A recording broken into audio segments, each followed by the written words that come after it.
Welcome to Book Club for Movies, everybody. It's the week of July 15th. I'm Ryan Miller, and we decided to do it this week. The show, I should elaborate, Matt Amberg. That was a weird segue into who I am, into who I feel like now that I'm saying that, I'm like, well, obviously internet personality. It's no weirder than anything we've done. Yeah, so Ryan has something to tell you all about why we're not doing Sunshine. We're not doing Sunshine, everybody. If you listen to Tuesday's show, it was my birthday on Thursday. My wife planned quite possibly, thank you, quite possibly the Big 4-0 actually too. Did I not mention that? You know what? I was thinking about that and I realized, oh my gosh, that means I'm going to be 40 this year too. Yeah, it means you're going to be 40 this year. You just 1 year. It gets more and more. You're 2 years younger than me, 3 years. Oh, I guess I'll be 40 next year. Yeah, I'll be 40 next year. See, okay, I knew it. You know what it is? I get older and you stay the same age. All right. It's the movie show. Well done. It is the movie show. No, wait, I was introducing why I didn't do. So I didn't edit the Upstream Color show, which, why am I telling you that anyways? Because it's going to be out certainly before this is out. So I hope you enjoyed that show. This one we're recording, like I said, the week of July 15th. So you'll get it all at some point and you'll love it. Yeah, Sunshine will end up next week, and that's fine. Yes, that's also, I guess, a good piece of information. Yeah, and I already put that up on the Twitter. Oh, so, thank you. Yeah. You've got the calendar up there? I haven't looked myself. I don't have the calendar. Okay. I have had neither time to try and log into the website and try to remember how to do that.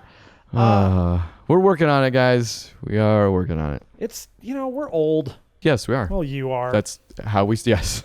Thank you. That's how we stay young? Is that what you were going to say? No, that's how we started the show. We have no trick for staying young. Obviously, like I said, we've all aged. Yeah. I have aged. Age ain't nothing but a number, but it really affects my brain. Yes. It's also, and your body. Yeah. And which is the worst. Like, hey, body, could you not break down at all? Your body's not the worst. I've seen far worse bodies. I have the internet. Adults only. You're very sexy. So it's gonna get blue in here tonight, guys. Turn off the lights, crank up the candles, and let's listen to some Barry White and let's get into some movies. So, Sunshine next week. This week we do have enough movies to just rattle them off. It's the rest of the show. It's one of those catch-alls that we do to get us all up to date.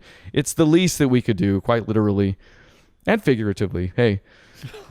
So we're not going to talk about just one movie and then talk about what you talked about in that one movie. We're going to talk about two movies that you didn't know we were going to talk about, and that we did mention, and that you might know. Wow! Are Spider-Man: Far From Home, Glass, and Midsummer.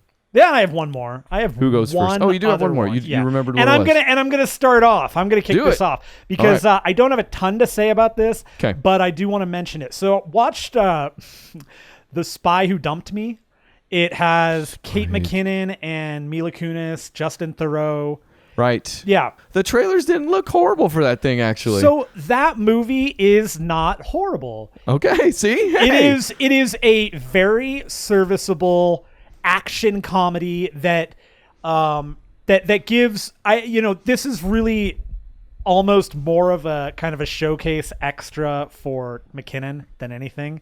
I kind of got that feeling too. Yeah, and it's cool. Like, she's great. She's really fun in the movie. And Mila Kunis does a really good job being the straight man with the ability to still be funny. I could totally see that. Yeah, and she does a great job with it. And the movie was it was very entertaining. Beth and I enjoyed it. It's not something I'll go back to ever, but it was a lot of fun. Totally worth a watch. And it had a quote in it that has stuck with me since we watched it. And it's such a good quote, and it totally here we go. Hey, Book Club for Movies, where we air our therapy sessions. The quote is I thought it was going to be a funny one. No, it's not even a little bit. Okay. But one of the characters asks Mila Kunis, "Why can't you finish anything you do?" And her response is, "Because I'm afraid of being average." That's like, I can't even remotely state how I'm sure a billion other people in the world go through that, but I know I do. I feel like time. I should end the show unfinished right now. It's going to be very average. I'm 49% joking, so we can continue. See, you didn't hit average, so we can keep going. Oh, actually, I went backwards on that. I meant to say I was 51% joking, so we can continue. If I was 51% not joking, I would have no choice but to end the show. Yeah. 49%, you still had no choice, honestly. So you would recommend watching that movie? Yeah, I think it's fun. I think it's a cute movie. It's entertaining. It's, if you like Kate McKinnon and you want to see her do a little more Kate McKinnon stuff that's not... it's Saturday Night Live Kate McKinnon where she's not going completely overboard. Is it? Because I feel like her movie work has been a bit different than what I see most of the time on Saturday Night Live from her. It's funny because I feel like she has that almost the Jim Carrey was kind of still Jim Carrey on In Living Color. Oh no, that's a good comparison. That is absolutely no. I see where you're going. But I think that she is going in that kind of. But she hasn't. I don't think she has had the right vehicle. Like she hasn't had her Ace Ventura. No, but I think she's going to get one, and I think she's going to kill that if she keeps going because she is so funny. She is. And it's not, I shouldn't say it's her movie work I think is bad, but no. I feel like when she gets involved, and I think we've already said that we enjoyed her movie work, but I think when she gets involved in kind of a long form character, it's really interesting because she's so strong in these like short, like just weirdos on SNL that, right. Yeah. Cool. All right. I may check that out. All right. Ping pong to you. We're going to volley this thing? Okay. Yeah, why not? I mean, do you want me to go through? I can go through. No, that's fine. You're right. I like it when we volley too. You want Glass or Spider-Man? I'll let you choose. Let's go with Glass. We'll save the new ones for end. And I still have this sitting, waiting for me. Okay, that's good. That's just kind of a final. And that'll lead in. I want to give an update on my Road to Endgame as well, that show we're going to do. Oh, terrific. So that'll fit right in with Spider-Man. Fantastic. Glass is obviously that sequel you didn't know was happening between Split and Unbreakable. We have talked about Split in that we both watched it and enjoyed it. Yeah, liked it a lot. Thought it was good. One of the better Shyamalamas out there. Absolutely. We've also talked, I feel like, several times about Unbreakable. Not that we've seen it recently or talked about it because we watched it, but just because it's one of our favorites. It's top 3 Shyamalama for me, easily. Yeah. It's definitely top 3. I think. I don't know. Yeah, it's top 3. It's like, then that's a fun discussion, right? Because then Unbreakable Signs might also be in my top 3, but it would be nowhere near yours. Because I think Unbreakable is probably my number 1, but I also think, and this is the one where you would go, whoa, no. I would put The Visit up there because I loved Visit was good. No, everything Visit was good. about that movie. I loved it. You know what? That would be a really good discussion because I think I like The Visit as far as his new wave Shyamalama goes. Sure. I think I probably like The Visit better than Split. Oh. For sure. Actually, I don't even know why I said probably in that sense. That's interesting. That's an interesting conversation for sure. Did you like Split better than The Visit? No, I love The Visit, but I can totally Split. I think is an incredible movie. So I'm interested in the why. Huh. I don't think Split is an incredible movie. I guess might have something to do with it. Okay. I liked it. I think it's good. Let me back this up. Okay. Let me back it up because I will clarify, and you're making a good point. Movie-wise, I think it's a good movie. I think it's a great movie to a point. James McAvoy. Performance. Gotcha. That is unbelievable. That performance, like his work there that's fantastic. And you know what? Let's start out on a positive with Glass. I think he might be the highlight of this thing, and not just him and his character work, but I don't think Split did a great job of, which is strange to say because the movie is largely about him, the Split person. Yeah.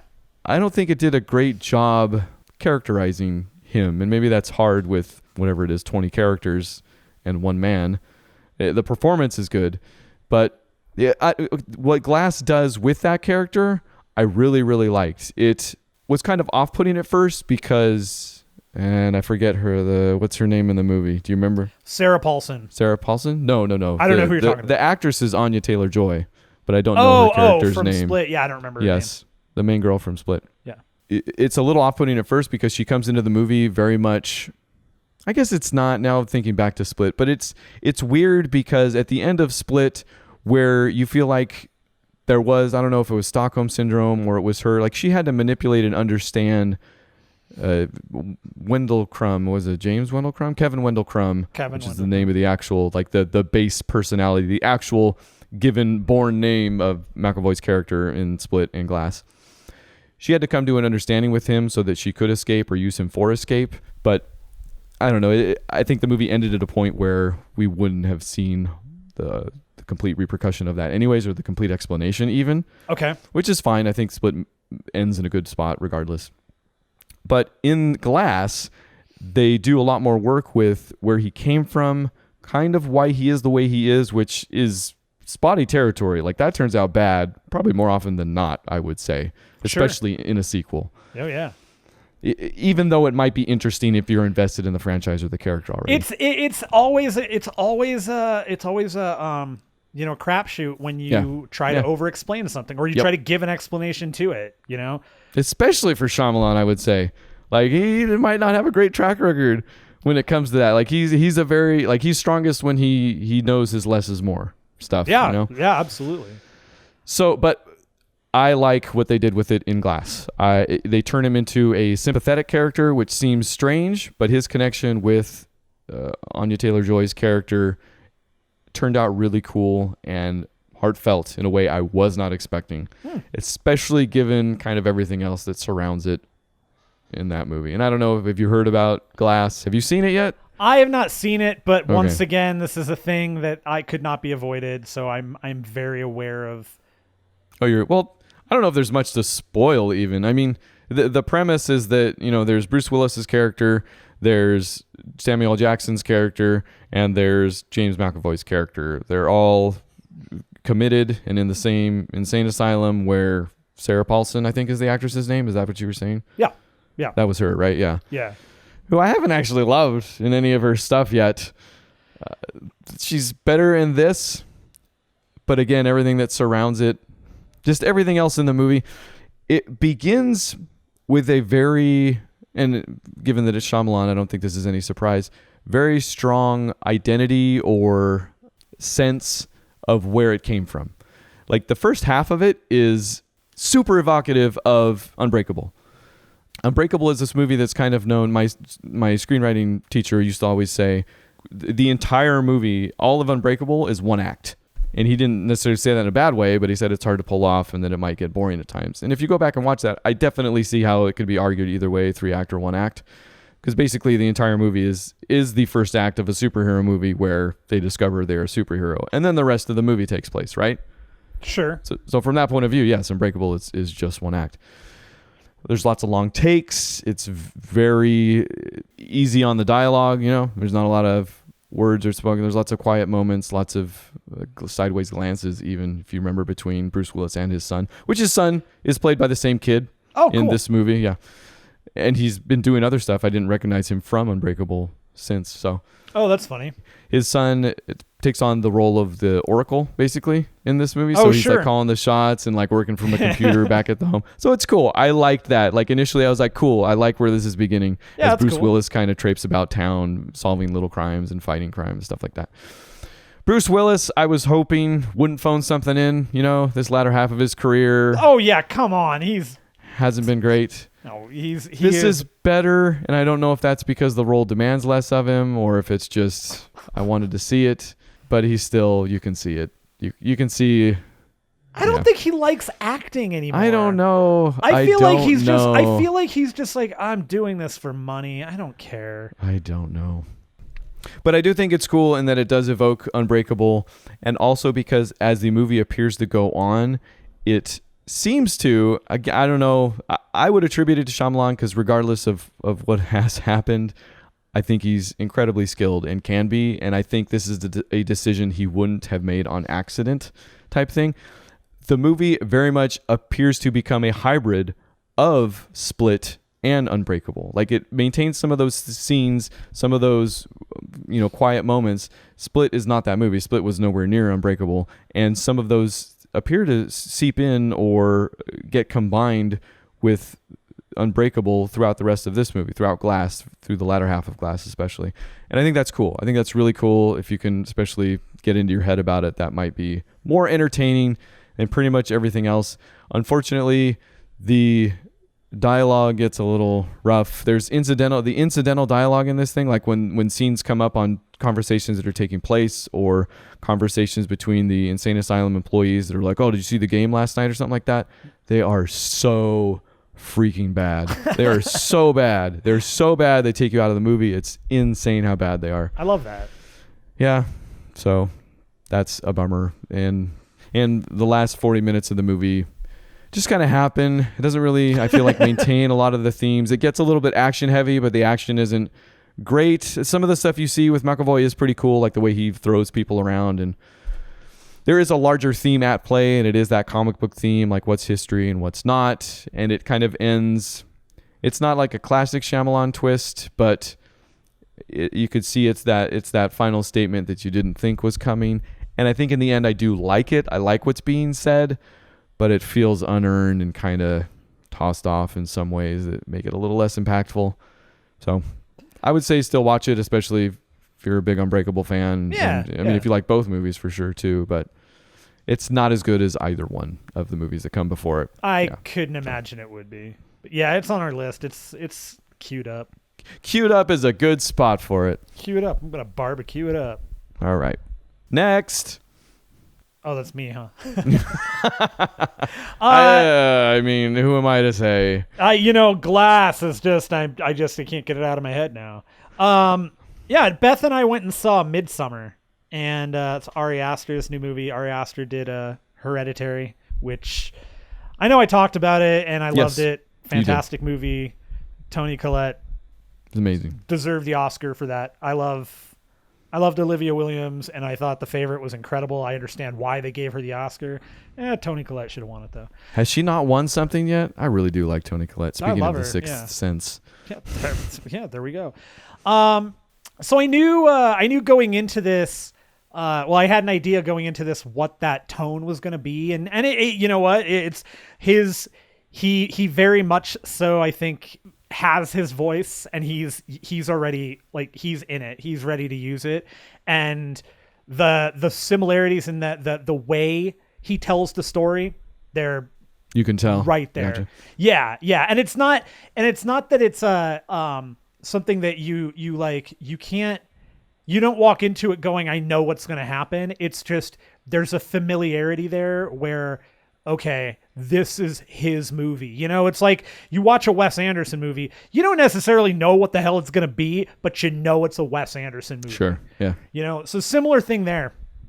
And the story on this it was different than I thought it was to a point. I knew going into it was very much so hearkening back to The Wicker Man and some of these other cult movies that are more of a like about cults, not necessarily a cult. And it's not even about the cults so much as it is, it's a lot of these things that they're druidic in nature. There's something that has to do with getting in touch with yourself and the outsiders coming in and either being welcomed or not, and not understanding the customs, that kind of thing. Mm-hmm. And the way they work it in this is the main character, she and I can't remember any of the names. The main character, her sister tapes a hose to her face and sucks down carbon monoxide from the car in the garage, but also killed her parents with the same carbon monoxide. Okay. So she finds out, our main character finds out that her family is dead, and she calls her boyfriend, who we've already found out is not really into her and kind of wants to dump her, and his two other friends are kind of like, I don't know, maybe you should dump her. We're going to be going to Sweden soon, because one of his other friends is a Swedish guy that was like an exchange student doing college over here. So they invite her along, and so they all go to Sweden, and they go to his little village, and his little village is, of course, this, off the beaten path thing, and it's very... it's kind of everything you've seen in the movie, where in the commercials, the trailers and stuff, where everybody's wearing all white, and there's all, like, the buildings are a little sparse and stuff. And as they continue on, they learn more about what's going on, and there is the big shocking moment comes, I think, towards the end of the first act, maybe the kind of the beginning of the second act, where they kind of see the three visitors kind of now see, or four visitors, I guess, now are seeing just how extreme this is and how it's a very different culture.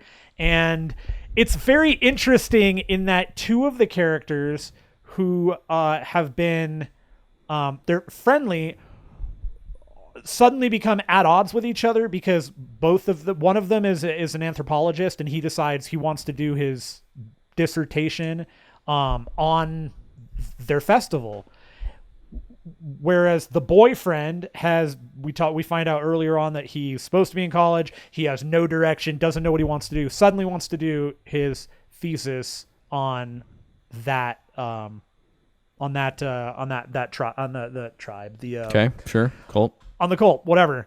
So you end up with this kind of like weird back and forth between them, and the girlfriend is still kind of like, the entire movie, she is, for her, like, it's all about family. The whole movie is completely about family. Okay. And the way it all works out and how it flows, where he goes with it, the imagery in this movie is outrageously wonderful. He has this fantastic, I think one of my favorite parts of the movie is that he breaks up sections of the movie. Like, you know, those movies that they I don't know what it's called, but they throw up the placard and, you know, it says 2 hours ago. Interstitial, sure. And then, you know, 6 days ago, whatever. And they do a bunch of them, you know. So he does that, but in a really, really subtle way. It's not really subtle, but he does it in a more subtle way than throwing up a black screen with white lettering. There are all these tapestries, and the movie opens with a giant tapestry, and it sits on this giant tapestry for enough time for you to kind of look at it, but not necessarily comprehend everything you're seeing. So of course, the minute it comes up, I'm like looking for it. I'm like, okay, I know this is the whole movie right here. I know it is. I just don't know what it is. So we find more tapestries throughout the movie, and as he's moving the characters through different thought processes and where they're going and getting them in, he totally shows these tapestries in these one shot, and then it goes away. Like, it's never in the background. He purposefully gets that tapestry. And there are so many things in the tapestries that do happen, but not the way you think, but based on the tapestry. And the one thing that I will point out, the one that I'll give away, because there's a lot to the movie. I'm not spoil. This becomes a spoiler, but okay. I'm not going to explain the how, and don't ask me the how. But there's on the tapestry a bear that's standing up that's totally on fire. How? Earlier on in the movie, you actually see a bear in a cage. And one of the characters is like, he actually says, are we not going to acknowledge that there's a bear here? And the person that's with them, that's showing them around, goes, it's a bear. Come on. And that's it. The bear does get burned, but it's not the bear that's burned. And it's a really, really, really great twist on that. And yeah, it's a spoiler, so you'll go into it kind of knowing something's going to be funky. And I feel like that's not so bad. If you're going to see a bear, you're going to be like, I bet that comes back later. Oh yeah. But it was great. It was the connection to it. And I admit, we saw the bear on fire, and Beth and I both thought the same thing. We're like, I don't want to watch them burn a bear. Like, I don't want to see that. I hate that. It's the John Wick thing, you know? Like, I appreciate that those movies are completely, like, dependent and based around the idea his little dog was murdered by the idiot from Game of Thrones. So Midsummer, great movie, has a fantastic resolution. The way it builds and builds, and that ending is, it's okay. It's a good one, man. Those those two movies, that this guy is 2 for 2 on a very real, like high level 2 for 2. How's the movie doing? I haven't actually looked around to see if people are liking it or not. Everybody that I know that's seen it loves it. I don't know how well it's doing in terms of finances. I mean, Hereditary, I couldn't help but hear about. Like, I just heard about that all over the place. Yeah. People talking about it and whatnot. And I haven't seen the same thing for Midsummer yet, but I'm also probably a little bit more unplugged nowadays. So I don't know. I when it came out, I saw, all of the people I follow on Twitter that are horror movie reviewers, what have you. All of them saw it, the night of or the day before or whatever. Loved it. Like, no, I haven't seen anybody have a bad thing to say about the movie. I just don't know that I've seen a lot of things said about the movie. So according to you, I probably won't be seeing it anytime soon anyway. Likely not. Little graphic. Just like Spider-Man Far From Home. It's super graphic. Tell me more, I think, or less. So Spider-Man Far From Home, I've had a fun trip with this thing. I saw the trailer not long after Endgame, thankfully, because it spoils that whole movie. But when I saw that trailer, we didn't talk about this on or off the air. I was kind of turned off. Like, that trailer seemed to me very, was it Phase 4 now that Marvel is in?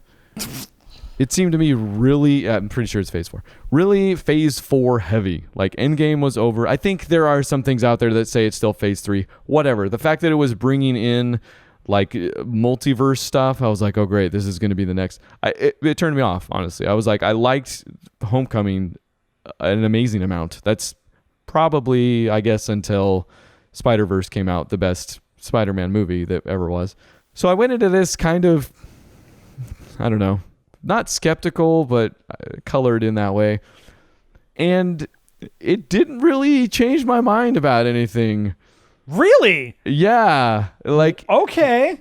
And for reasons maybe that I didn't expect, I don't think the writing is up to snuff. Like, I like Tom Holland. I like Zendaya a whole ton. I think she's my favorite Mary Jane for sure, and her take on Mary Jane specifically. But the entire first half, just lackluster to me. Okay. The writing didn't seem strong. And yes, a lot of it. Okay, I am not going to spoil this. No, we're spoiling this. No, we are. You think so? Yeah, no, we are. Well, I know you already know because you look up spoilers and stuff. But that's right. You wanted to talk. Okay, all right. We're gonna spoil this thing, Spider-Man Far From Home, because I don't know, and I was curious about certain things. So I only know. I know.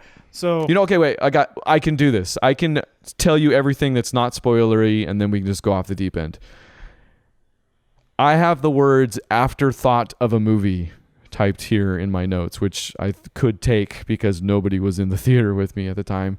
I don't know if that says anything. I don't think it does, because when I looked it up and I saw it the week it came out, there was a showing every 30 minutes, and that's not counting 3D or RPX, right? The wannabe IMAX or whatever it is. Right. So whatever. It just takes place in this very uncomfortable space between, Endgame and whatever the Marvel movies are going to be. It's like I said, it ended up being Phase 4 heavy, not in the way I thought, right? Well, and I mean, it's kind of the first Phase 4 movie, isn't it? Yeah, no, that's what I'm saying. Like, I thought it was Phase 4 heavy in the trailer because it was setting up multiverse stuff and stuff like that. It ends up being Phase 4 heavy because it just doesn't appear to go anywhere, which has been the hook for these Spider-Man movies. That has been actually one of the stronger points of Homecoming, right? Is that it was this small town, friendly neighborhood thing. Hey, Spider-Man, do a backflip, type thing. Like, that is part of what made that movie great. This tries to keep some of that and not at the same time.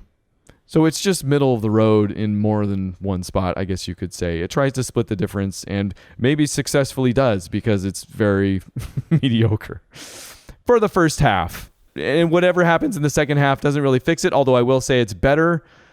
And now we can talk about that. So one of the things that I think turned me off about this movie from the trailers, I think you've taken Spider-Man. Then you've taken Spider-Man to space. Now you're taking Spider-Man to Italy? Spain? Morocco? Where is he? Yes. Where are they at? European country? Are they in Venice for a bit, and then I think but they're over Europe. Okay. Yeah, they're on a school trip. It is to me. This was that to me is that's a huge negative. Spider-Man, we just saw him have the biggest battle of his life outside of his hometown.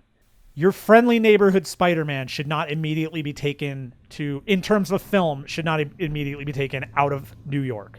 That's one thing that gets me. Like, I think something should have been it should have been a New York story. Yeah. This should not be. It's too, like, to me, it's like, it's a weird thing to take him out of his environment multiple movies in a row. We're like, he's not going to spend all the time in Italy. He's never going to, that's not where he's a friendly neighborhood, you know? I mean, it definitely would have helped. I think regardless, you're getting at a larger issue, which is that it doesn't do a good job of transitioning into whatever phase 4 was, but also just out of what phase 3 was. Like, it is this limbo, this in-between thing in a zillion different ways. And it's a bummer because, I feel like they could have gone back to small time. Like, they could have given us a little bit of what Homecoming was still. They could have milked that for a little bit longer and it would have been fine, but they just didn't pull it off. It didn't. I don't know. I don't know how they could have done it better, right? I'm sure. The worst part of this job is talking about the mistakes and offering up no solutions. So not that anybody would listen anyways. No, yeah, I mean to our, like, nobody in Hollywood. Anyways, one of the things though that totally did make me want to go and see the movie was Fishbowl. Okay. They gave him the Fishbowl. To spoil. Okay? It starts out with Jake Gyllenhaal being Mysterio from an alternate universe where these elementals have destroyed his world and he's followed them to Earth, where he's now fighting them to save Earth. What ends up happening is that Jake Gyllenhaal is a disillusioned ex-Stark employee. So a part of where also I think this movie fails is where it tries to recreate what it did with Homecoming. Like, it's another small time, kind of B character. Like, if you remember gosh dang it. The Vulture? Yes. Michael Keaton, for gosh sake.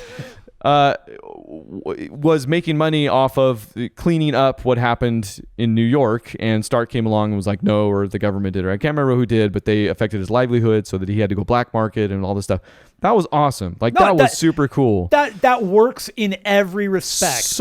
Because I mean, at the very base, it answers one of those questions that every single person kind of has, but brushes off because it's a superhero movie. Who the hell cleans up all this? It builds out the universe in a really cool way. It does it in a small way that movie was able to take advantage of. Yeah. And it does it with Michael Keaton, who that role is friggin' made for. Yeah. Gyllenhaal didn't do a horrible job in this role. I think also he it was a good cast, but he plays this disillusioned. So there was a movie, oh my gosh, we just watched it, where Tony Stark does the whole de-aging thing because he's created Barf, there's a virtual reality thing where he gets to he get therapy through holographic with substance type thing. I don't know the science behind it.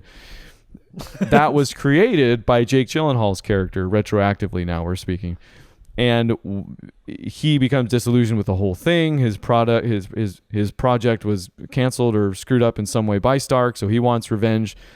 Basically, the whole multiverse thing and him fighting these elementals is fake. It's all just drones and holograms. Okay. No, we're good. I'm fine. This is following good. Me here? Yeah, no, this is good.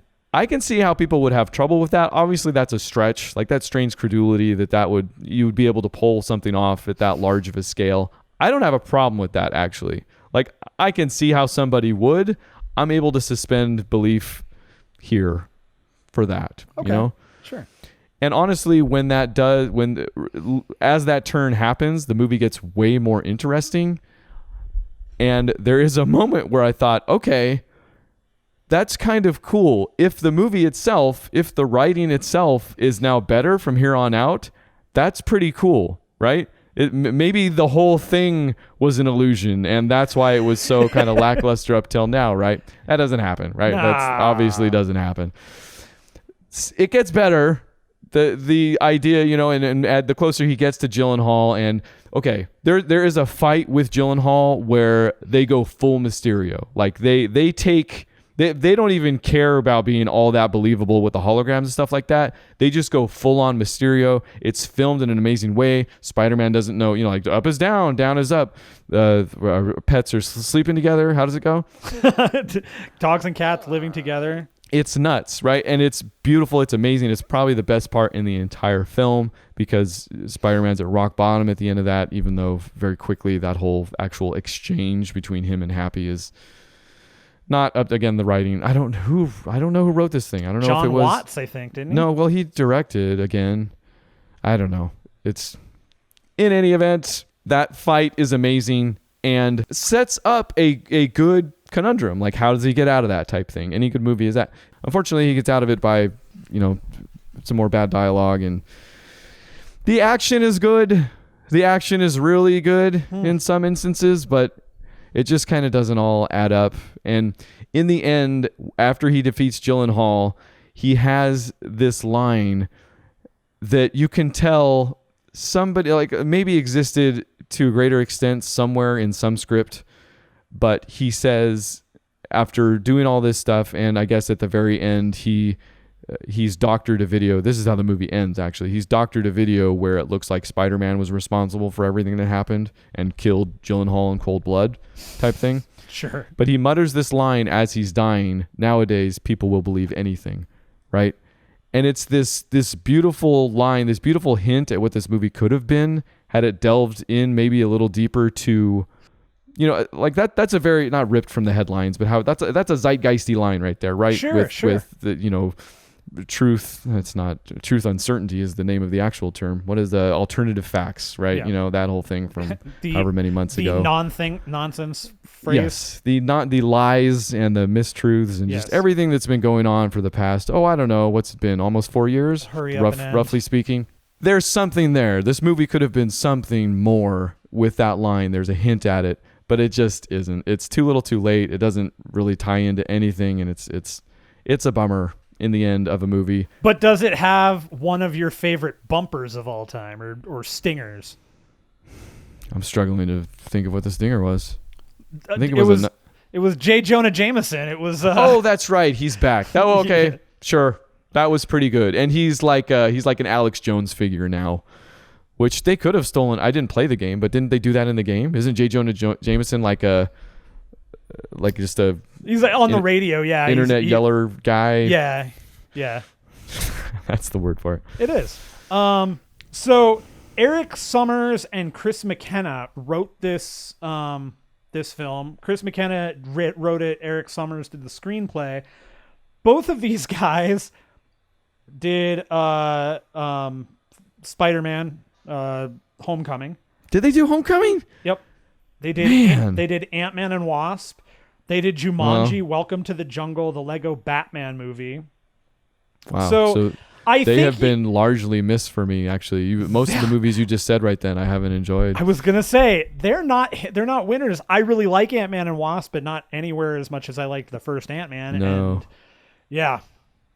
So okay, let me ask you this now: were you familiar with Mysterio as the comic book character?